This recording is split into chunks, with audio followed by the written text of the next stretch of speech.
like Matt Millen, and he seems to me the perfect Raider. Boy, he'll take you right in the face and knock you out. Well, Bub is the kind of guy, you know, it's funny that we're playing the Patriots. I know a lot of guards try to chop Matt. They go low on him because they don't want to take him on up high, and this is one of the guys he loves to play against, John Hanna, because John Hanna will come out and try to knock your block off. And for Matt, that's his game. All right, now, you talk about the Raider mystique. You once described it as punching, pushing, and pointing.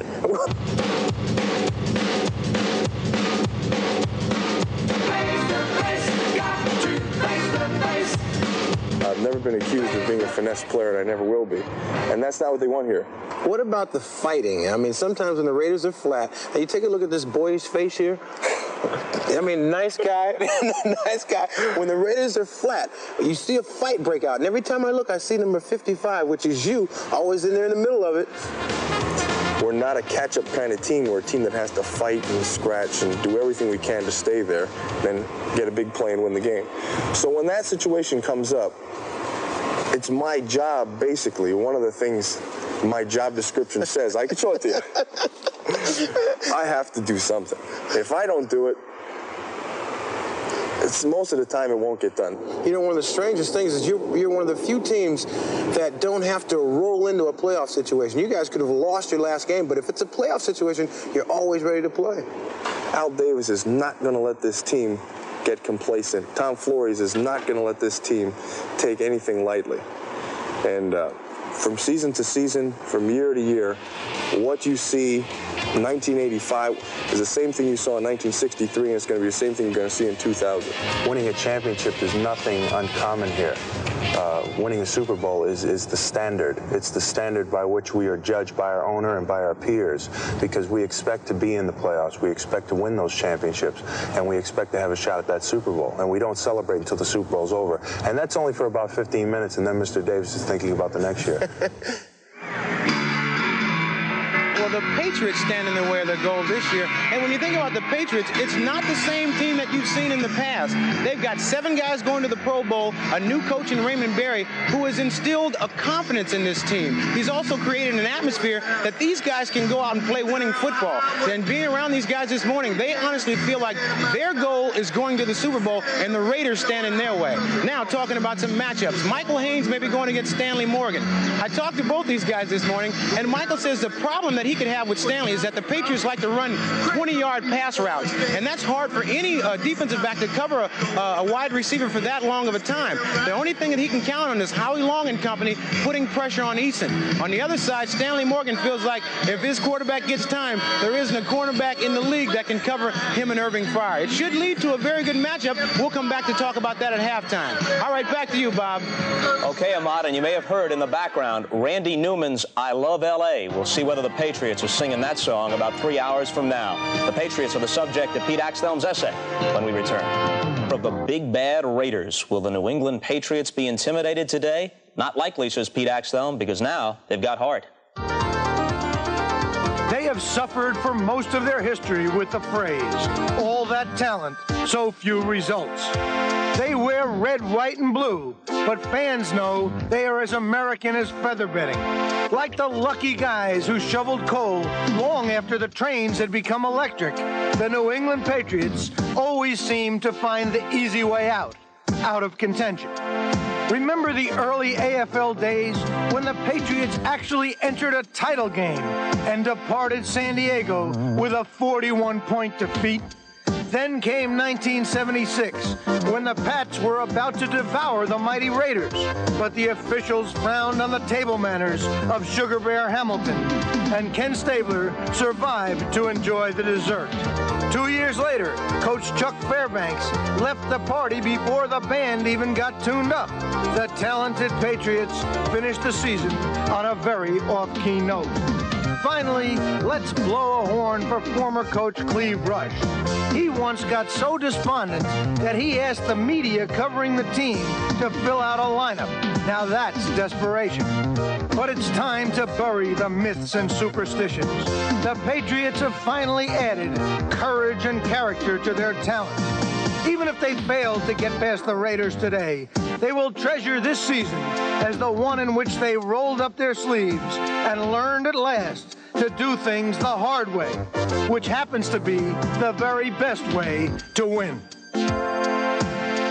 If you were with us yesterday, you saw Pete Axthelm reveal that he's been receiving hate mail from Giant fans. Hate mail, he says, was written in crayon. He responded with this prediction. Sharpen up your Crayolas, Giant fans. I have more to tell you. The Bears are going to shut them out. The Bears are going to shut them out at Soldier Field tomorrow. Shut them down. Whatever color crayon you want to write the score in. Look for like 23-0 in that game. Bob, I apologize I didn't have the score exact. But Giant fans, this crayon's for you. A big 0. And I'm proud of it.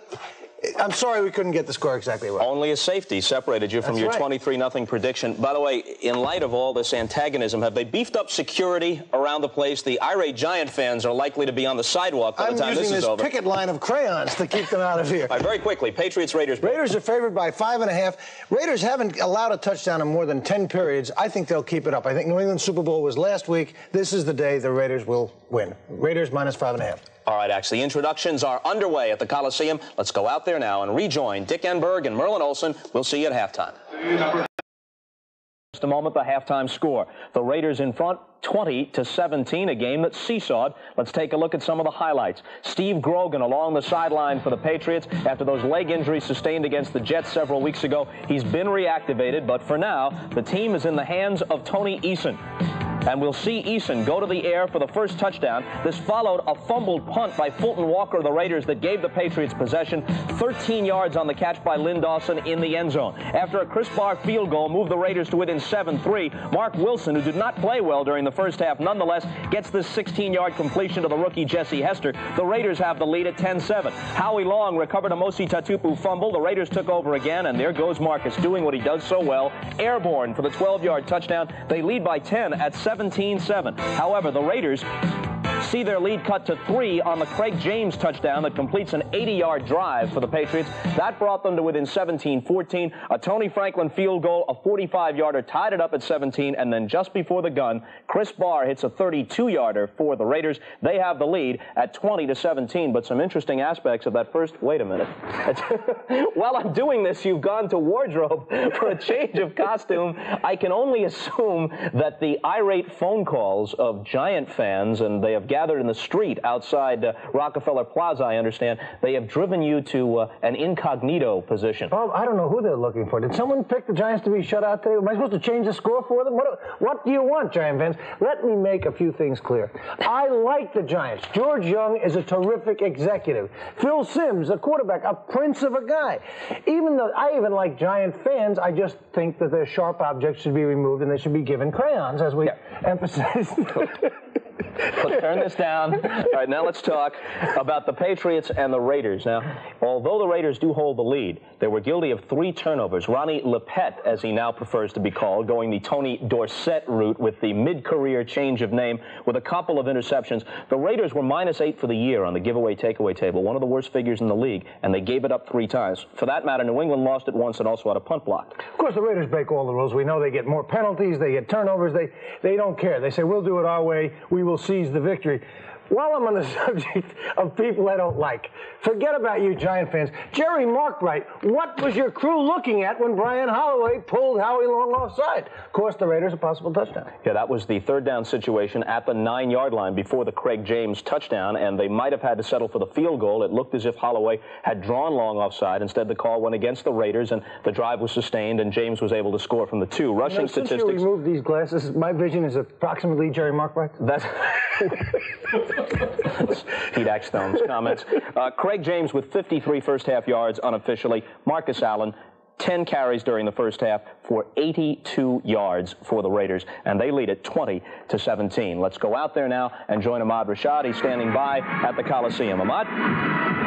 Bob, how you doing? First of all, let me congratulate Axe on his pick. I knew he never liked the Giants anyway, and Jerry Markwright says hello. Talking about this game. Going into this game early, I talked to some of the Raider coaches, and what they wanted to do was pick on Ronnie Lepet. They didn't want to mess with Raymond Claiborne because he's a Pro Bowl cornerback. Let's take a look at an early play. Now, when you try to pick on a cornerback, Lepet knows that this is where they're going to come because they all pro guys on the other side. He's aware of this play, and he makes a great play, a heads-up play here, comes up with a big interception. But I don't think that they're going to stay away from him. They'll still try to work on Ryan Lepet and stay away from Claiborne. But what that does for Claiborne, sometimes he tends to relax, thinking that they're going to go to the other side. Right here, you see Jesse Hester taking Claiborne for an easy out ball on a touchdown. I think it's just because all of a sudden Claiborne relaxed and they went on ahead and got this touchdown here.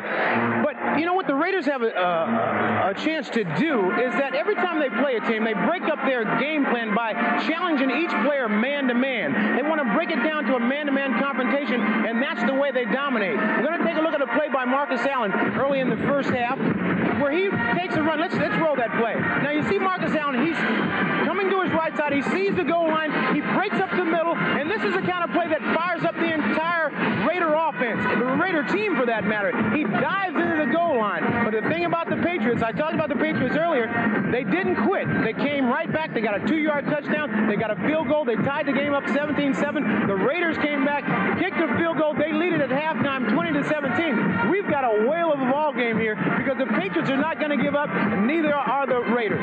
Ahmad, talking about challenging people one-on-one, Hayes and Mike Haynes shutting Morgan and Fryer down in the first half. You know, the key to that whole thing, Bobby, they've shut him down because Howie Long and company have put pressure on Eason. He hasn't had a chance to throw the long ball, and they're going to have to continue that during the second half, or else these guys are going to break. They're like a time bomb, both these wide receivers, Morgan and Fryer, because if you ever give Eason time enough to throw, he'll find these guys deep for a big score. Okay, Ahmad, we'll check with you later after the ball game is over. 20-17 in favor of the Raiders at halftime. Now in the game that Axe is gloating about, the Bears advance to the NFC title game, which will be next week at Soldier Field against the Los Angeles Rams with a 21-0 win over the Giants. Third shutout of the year for the Bears. Even more impressively, it's the 12th time that they have held an opponent to 10 points or fewer this year. The Bears had 6 sacks. Richard Dent played a terrific game. The Giants were unable to sack Jim McMahon. Joe Morris, who started strongly on the first drive, held to 32 yards rushing on 12 carries. He was not a factor after the second quarter. A couple of injuries. He took a hit on the head and also injured his shoulder. Walter Payton carried 27 times for 93 yards on the frigid day at Soldier Field. It was an appropriate surrounding for the matchup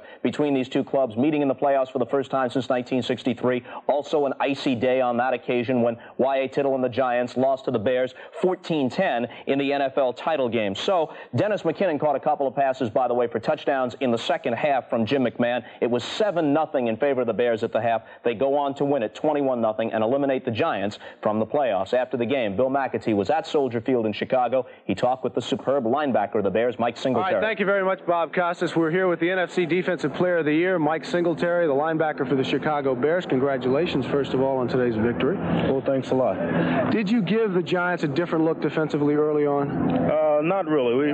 We tried to mix it up just a little bit, but I don't think we showed them anything really different. Considering the weather, did you feel secure that the Giants would be unable to really pass successfully? And as it turned out, of course, they were unable to do that. Well, really, the biggest thing today was pressure, and I think the way our guys came off the ball up front, Richard Dent, when we were blitzing the linebackers, Otis Wilson and Wilbur Marshall, and Hampton and Steve, I mean, they all did a great job.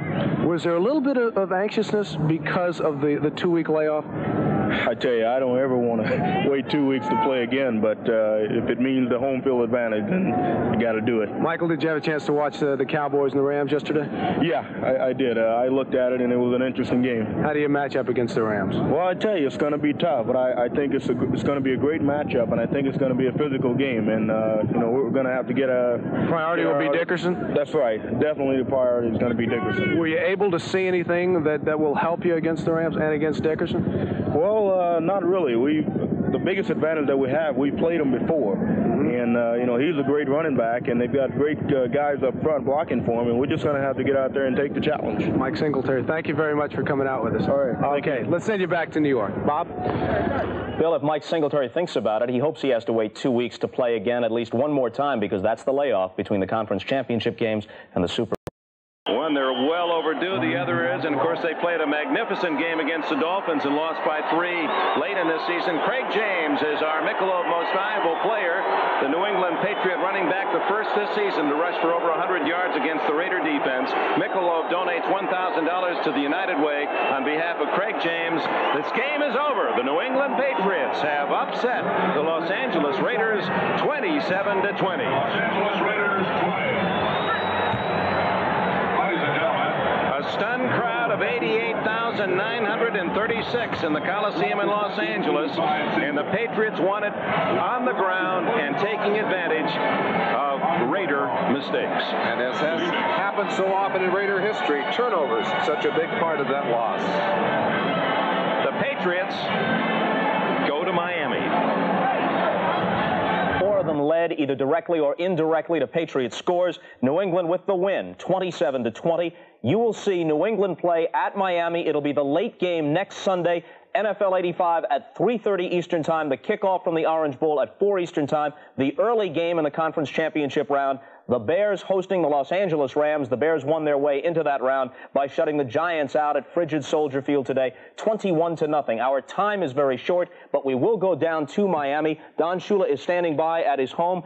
Don, we have to keep it brief, but obviously, although the Patriots will be no picnic, you're gratified to be playing at home. Much rather be playing at home. I know how tough it is to beat the Raiders out there, or to try to beat them, and this is why you have to give New England and Raymond Berry credit for a great job all year long, and in particular today. Now, after a 2-3 start, the Patriots have won 11 of their last 13, and their only losses by a field goal in the rain a few weeks ago against your team, and an overtime defeat by a field goal against the Jets at the Meadowlands. So they're playing supremely well right now. Excellent defense, and offensively they control the ball. They have an excellent running game, and Eason in these last 2 ball games is playing pretty much error-free ball. He's not making big mistakes. In our game, he threw a couple of interceptions that really hurt him, but now it looks like he's got that where he's making the big plays when he has to. You've beaten the Patriots 18 straight times at the Orange Bowl. Is that a factor psychologically? Well, that's something that we can't concern ourselves with.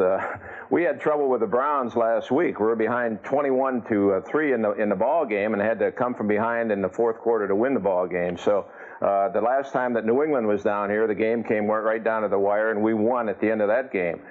When teams are this far along, when you're playing for the AFC Championship, anything can happen, and we have a lot of respect for them. What about the health of your team coming out of yesterday's game against the Browns?